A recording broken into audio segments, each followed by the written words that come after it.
সুপ্রিয় দর্শক আসসালামু আলাইকুম, কেমন আছেন আপনারা? নিশ্চয়ই ভালো আছেন। আজকের ভিডিওতে আপনাদের সবাইকে স্বাগত জানাচ্ছি। আজকে আমি আপনাদের সাথে খুবই গুরুত্বপূর্ণ একটা টপিক নিয়ে আলোচনা করব।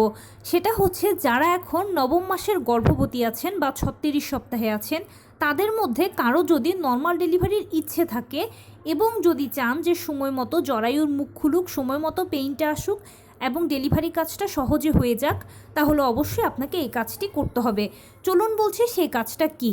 বাই দ্য ওয়ে, মূল ভিডিওতে যাওয়ার আগে একটা কথা বলি, আমি আমার চ্যানেলে pregnancy related, specially normal delivery related অনেক ইম্পর্টেন্ট তথ্য ভিডিও আকারে শেয়ার করে থাকি। এই তথ্যগুলো আমার পার্সোনাল এক্সপেরিয়েন্স ও আমার ডক্টরের সাজেশন থেকে নেওয়া।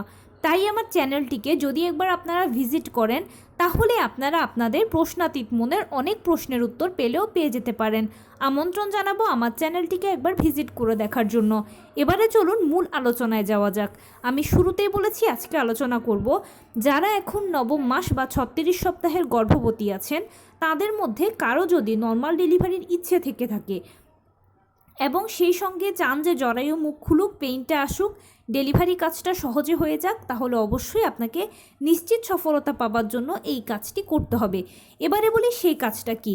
দেখুন, আমরা সবাই জানি যে নর্মাল ডেলিভারিটা সিজারের তুলনায় ভালো, কারণ সিজার হলো একটা ছোটোখাটো অপারেশনের আগে পরে বিভিন্ন ধরনের ঝুঁকি থাকে, বিভিন্ন ধরনের সাইড ইফেক্টস থাকে। এছাড়া সিজারিয়ান পেশেন্টকে সারা জীবনভর কিছু না কিছু রোগশোক বহন করার পাশাপাশি বিভিন্ন ধরনের নিষেধাজ্ঞা মানতে হয়, যেটা নর্মাল ডেলিভারি পেশেন্টদের থেকে সবচেয়ে ভালো। এখানে নর্মাল ডেলিভারি পেশেন্টকে এর কোনো কিছুই মানতে হয় না। এটা একদম সেফ সিকিউরড পদ্ধতি। সব কিছু জেনে বুঝে আমরা সবাই নর্মাল ডেলিভারিকে পছন্দ করি এবং সন্তান জন্মদানের ক্ষেত্রে আমাদের অন্যতম পছন্দের পদ্ধতি হচ্ছে নর্মাল ডেলিভারি। এখন নর্মাল ডেলিভারি তো তখনই সম্ভব হবে যখন আপনার জরায়ু মুখ খুলবে, যখন আপনার পেইন আসবে। এছাড়া তো নর্মাল ডেলিভারি হবে না। নবম মাস বা 36 সপ্তাহে যখন আপনি পড়বেন, তখন আপনি সর্বশেষ চেক আপটা করিয়ে নেবেন। সর্বশেষ চেক আপটা করিয়ে ফেলার পরে সেখানেই ফাইনাল সেটেলমেন্ট আসবে আপনার ডেলিভারি কি নর্মালে হবে নাকি সিজারে হবে। যদি দেখেন যে রিপোর্টসে সব ঠিক আছে, মা বাচ্চার সব ঠিক আছে, পানি, পজিশন, প্লাসেন্টা, সার্বিক সুস্থতা, মায়াও সার্বিকভাবে সুস্থ আছেন, সব ঠিক আছে, তখন সেক্ষেত্রে অবশ্যই ধরে নেবেন যে ইনশাল্লাহ আপনার ডেলিভারিটা নর্মাল হতে যাচ্ছে। আর যদি দেখেন যে এর হিতে বিপরীত আছে, মানে হয়তো কোনো জটিলতা আছে বা কোনো সমস্যা আছে, তখন সেক্ষেত্রে অবশ্যই সিজারের প্রয়োজন আছে। কবে, কখন, কোন দিন, কোন সময় সিজার করতে হবে সেটা আপনার ডাক্তার আপনাকে বলে দেবে। এটা নিয়ে আপনার টেনশনের কিছু নেই। কিন্তু টেনশনটা হচ্ছে নর্মাল ডেলিভারি নিয়ে, কারণ এটা হচ্ছে সম্পূর্ণ একটা প্রাকৃতিক পদ্ধতি। কার কবে, কোন দিন, কোন সময় ডেলিভারি হবে সেটা বলা যায় না, বা ডেলিভারি প্রক্রিয়া শুরু হবে সেটা বলা যায় না। মহান আল্লাহ তাআলাই লিখে রেখেছেন কোন দিন আপনার ডেলিভারি প্রক্রিয়া শুরু হবে, কোন দিন আপনার সন্তানকে আপনার কোলে দেবেন। তো এটার জন্য অবশ্যই অপেক্ষা করতে হবে, সময় দিতে হবে, সময় নিতে হবে।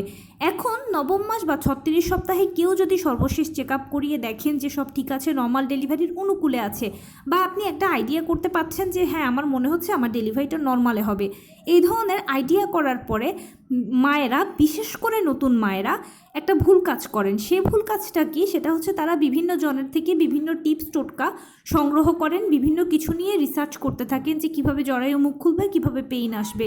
এখন রিসার্চ করতে করতে, টিপস টোটকা পেতে পেতে অনেক কিছুই আপনার ভালো লেগে যেতে পারে, মনে হতে পারে যে এটা আমি একটু অ্যাপ্লাই করে দেখি, অমুক অ্যাপ্লাই করেছে, অমুক তো সফলতা পেয়েছে, অমুক অ্যাপ্লাই করেছে, অমুকের তো ভালো হয়েছে, আমিও অ্যাপ্লাই করে দেখি, বা আমি এই জিনিসটা আমার উপরে প্রয়োগ করে দেখি, সফলতা পেলে ক্ষতিটা কোথায়। কিন্তু দেখা যায় তখনই আপনি এই জিনিসটার ভালো মন্দ বুঝতে পারবেন যখন নিজের উপর অ্যাপ্লাই করবেন, তার আগে কিন্তু নয়। যেমন ধরুন, একটা ওষুধ আমরা খাওয়ার পরে বা সেবন করার পরে আমরা বুঝতে পারি যে এটা আমার উপরে কাজ করছে কি করছে না। সব ওষুধ কিন্তু সবার জন্য নয়, রোগভেদে ওষুধের ভিন্নতা আছে। ঠিক তেমনিভাবে কাজের একাধিক পদ্ধতি রয়েছে। তো কোন পদ্ধতিটা কাকে স্যুট করবে, কার উপরে খারাপ প্রভাব ফেলবে, সেটা আসলে অ্যাপ্লাই করার পরেই বোঝা যায়। কিন্তু যদি ভালো হয় তাহলে তো ভালো হলোই, আর যদি মন্দ হয় তখন সেক্ষেত্রে কি করবেন? মনে রাখবেন সবসময় যে ভালোর ক্রেডিটটা সবাই নেবে, কিন্তু মন্দের দায়টা কেউ নেবে না। যার বা যাদের কথা শুনে আপনার ভালো হলো সে ফুল ক্রেডিটটা নেবে, বা তারা ফুল ক্রেডিটটা নেবে। কিন্তু যদি মন্দ হয়, ক্ষতি কিছু হয়, তাহলে সম্পূর্ণ দায়ভার আপনার উপরে চাপিয়ে দেবে। সবাই বলবে যে আপনি না মা, আপনি সন্তানের ভালোর কথা চিন্তা করেননি কেন? আপনি কি মূর্খ? বোঝেন না ভালো মন্দ সম্পর্কে? আর আমরা কি কেউ আপনাকে মাথার দিব্যি দিয়েছিলাম যে এটা করতেই হবে? আপনি নিজ দায়িত্বে করেছেন, তাহলে এখন অন্যকে দোষারোপ করছেন কেন? এভাবে সবাই আপনার উপরে দায় বা দোষটা চাপিয়ে দেবে, আর দোষের বোঝা মাথায় নিয়ে সারা জীবন আপনাকে বাঁচতে হবে, অনুশোচনায় ভুগতে হবে। আয়নায় নিজেকে মুখও দেখাতে পারবেন না যদি খারাপ কিছু হয়ে যায়। তো সেই জন্য অবশ্যই একটা প্রথম সতর্কতা এবং খুব রিকোয়েস্ট করছি, প্লিজ, বিশেষ করে নতুন মায়েরা, অনেক টিপস টোটকা, অনেক উপদেশ বাণী, অনেক কিছুই শুনতে পাবেন। যেটাই শুনতে পান না কেন, তার আগে অন্তত 100 বার ভাববেন যে এটা আপনার সন্তানের জন্য নিরাপদ কিনা, আপনার জন্য নিরাপদ কিনা। যদি মনে করেন যে না, সব দিক বিবেচনা করে নিরাপদ মনে হচ্ছে, তাহলে নিজ দায়িত্বে অ্যাপ্লাই করবেন, যেন পরবর্তীতে অনুশোচনায় ভুগতে না হয়। কিন্তু যদি মনে হয় যে না, একটু খচখচ করছে বা কিন্তু লাগছে, তাহলে প্লিজ এটাকে অ্যাভয়েড করে যান। নর্মাল ডেলিভারি সম্পূর্ণ একটা প্রাকৃতিক পদ্ধতি, এখানে জোর করে ডাক্তার দিয়ে টানা হেঁচড়া করে কিছুই হবে না। সম্পূর্ণ প্রাকৃতিকভাবে প্রথম থেকে শেষ পর্যন্ত প্রতিটি ধাপ শুরু হয়ে প্রতিটি ধাপ শেষ হবে।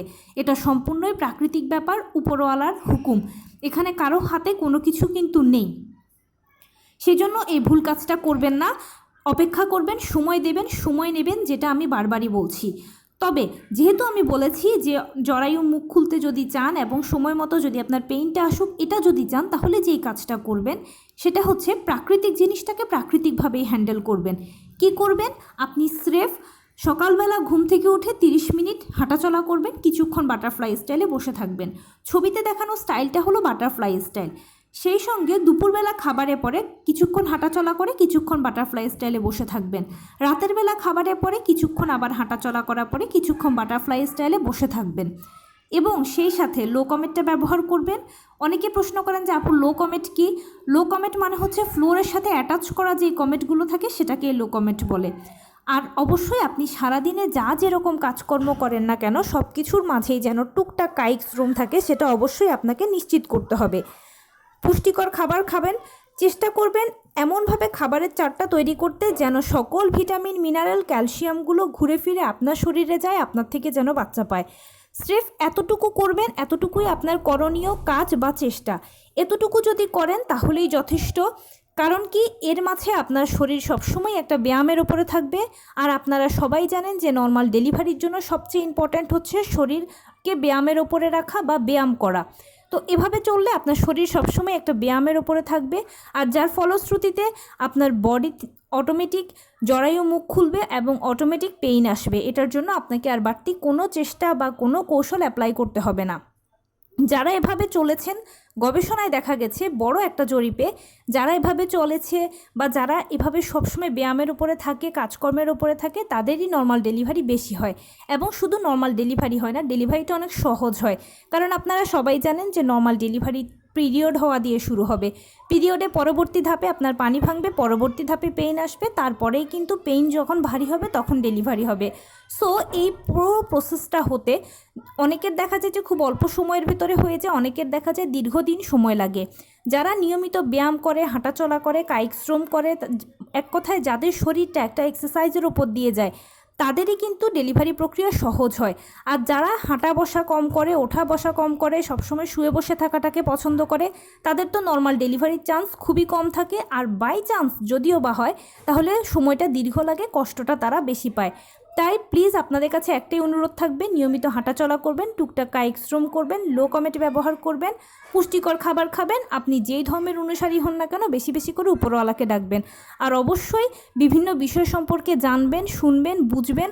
কারণ জানলে বুঝলে আপনার জ্ঞানের পরিধি বৃদ্ধি পাবে এবং সেই সাথে সিদ্ধান্ত নেওয়ার ক্ষমতা তৈরি হবে। কিন্তু তার মানে এটা নয় যে হুটহাট করে কোনো কিছু অ্যাপ্লাই করে বসবেন। কোনো কিছু শোনার পরে অ্যাপ্লাই করার আগে অন্তত 100 বার ভাবতে হবে আপনাকে, আপনার সন্তানের জন্য নিরাপদ কিনা, এটা আপনার জন্য ভালো কিনা। কারণ কি, যে কোনো কিছু আপনার বডি এফোর্ড করতে পারবে, কারণ আপনি হচ্ছেন বড়। আর আপনার বাচ্চা একদম সে কিন্তু যে কোনো কিছু বা যে কোনো পদ্ধতিকে সহজে গ্রহণ করে নিতে পারবে না, কারণ সে একেবারেই ছোট। তাই সবসময় বাচ্চার নিরাপত্তার কথা চিন্তা করবেন, বাচ্চাকে প্রায়োরিটি দেবেন। আর পরিশেষে আমি আরেকটা অনুরোধ করে শেষ করব, সেটা হচ্ছে ডেলিভারিটা নর্মালের হোক, এটা আমরা সবাই চাই এবং নর্মালের জন্য আমরা সবাই চেষ্টাও করি, অপেক্ষাও করি। কিন্তু ফাইনালি যদি দেখা যায় যে হতে হতেও নর্মাল ডেলিভারিটা কারো যদি না হয়, তাহলে প্লিজ এটা নিয়ে মন খারাপ করবেন না, উইলিংলি মেনে নেবেন। কারণ কি, আপনার সন্তান যেন সুস্থভাবে পৃথিবীতে আসে, ডেলিভারিটা যেন সুন্দরভাবে হয়, আপনি যেন ভালো থাকেন, এটাই সবসময় আমাদের কামনা বাসনা হওয়া উচিত। নর্মালে হলো না সিজারে হলো সেটা বড় কথা নয়, এগুলো তুচ্ছ বিষয়। সন্তানের নিরাপত্তা ও সন্তানের সুস্থতাই আপনার সবসময় প্রায়োরিটি লিস্টে 1 নম্বরে থাকা উচিত। তো এই ছিল আজকের ভিডিও। কেমন লাগলো বলুন? যদি ভালো লেগে থাকে ও হেল্পফুল হয়ে থাকে তাহলে প্লিজ লাইক, কমেন্ট, শেয়ার করতে একদম ভুলবেন না। আর সেই সাথে আমার চ্যানেলটিকে সাবস্ক্রাইব করার বিনীত অনুরোধ রইল। পাশে থাকা বেল আইকনটি ক্লিক করে দেবেন যেন আমি ভিডিও আপলোড করার সাথে সাথে আপনারা নোটিফিকেশান পেয়ে যান। যদি কোনো প্রশ্ন থাকে কমেন্টসে জানাবেন, আমি রিপ্লাই দেব। প্লাস যদি কোনো পরামর্শ থাকে যে কোন বিষয়ের উপরে ভিডিও বানালে আপনারা উপকৃত হবেন সেটাও জানাবেন। আমি আপনাদের পছন্দের সর্বোচ্চ প্রায়োরিটি দেব। ভালো থাকবেন, সুস্থ থাকবেন। আসসালামু আলাইকুম।